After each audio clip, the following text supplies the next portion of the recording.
6 صدی عیسوی میں عرب کے وسیع اور گرم صحراؤں میں ایک ایسا شخص رہتا تھا جس کا نام حاتم طائی تھا۔ حاتم کی شہرت اس کی بے مثال سخاوت اور مہربانی کی وجہ سے دور دور تک پھیلی ہوئی تھی۔ لوگ کہتے تھے کہ حاتم سے زیادہ رحم دل اور سخی انسان پوری دنیا میں کوئی نہیں۔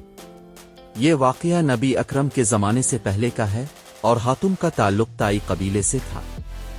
حاتم طائی کے دل کی وسعت اس صحرا کی مانند تھی جس میں وہ رہتا تھا۔ جو کچھ بھی اس کے پاس ہوتا، چاہے وہ کھانا ہو، سونا ہو، اس کا قیمتی ترین گھوڑا، وہ بنا کسی ہچکچاہٹ کے دوسروں کو دے دیتا۔ حاتم کے لیے یہ اہم نہیں تھا کہ مدد مانگنے والا امیر ہے یا غریب، دوست ہے یا اجنبی، وہ ہر ایک کی ضرورت پوری کرتا تھا۔ ایک شام جب سورج ریت کے ٹیلوں کے پیچھے غروب ہو رہا تھا، ایک تھکا ہارا مسافر حاتم کے قبیلے میں پہنچا۔ وہ شخص سفر کی مشقت سے نڈھال اور بھوکا پیاسا تھا۔ حاتم نے مسافر کو خوش دلی سے خوش آمدید کہا اور اس کی خوب خدمت کی، لیکن اس رات حاتم کے قبیلے کے پاس کھانے پینے کا سامان بہت کم تھا۔ حاتم نے سوچا کہ وہ مسافر کو خالی ہاتھ نہیں بھیج سکتا۔ اس نے کچھ ایسا کیا جو سب کے لیے حیران کن تھا۔ حاتم نے اپنا سب سے قیمتی گھوڑا اس مسافر کو دے دیا۔ وہ گھوڑا حاتم کا پسندیدہ تھا، مگر سخاوت میں وہ کسی بھی چیز کو روکنے کا قائل نہ تھا۔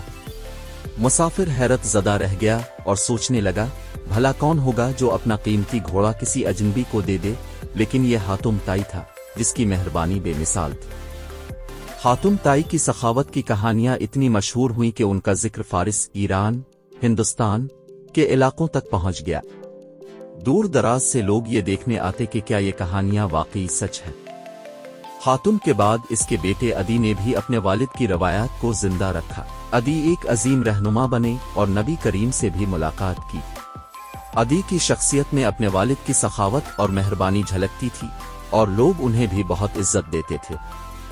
حاتم طائی کی زندگی ہمیں یہ سکھاتی ہے کہ اصل دولت وہ نہیں جو ہم جمع کرتے ہیں، بلکہ وہ ہے جو ہم دوسروں کے ساتھ بانٹتے ہیں۔ اسی لیے آج بھی حاتم طائی کو سخاوت اور مہربانی کی علامت کے طور پر یاد کیا جاتا ہے۔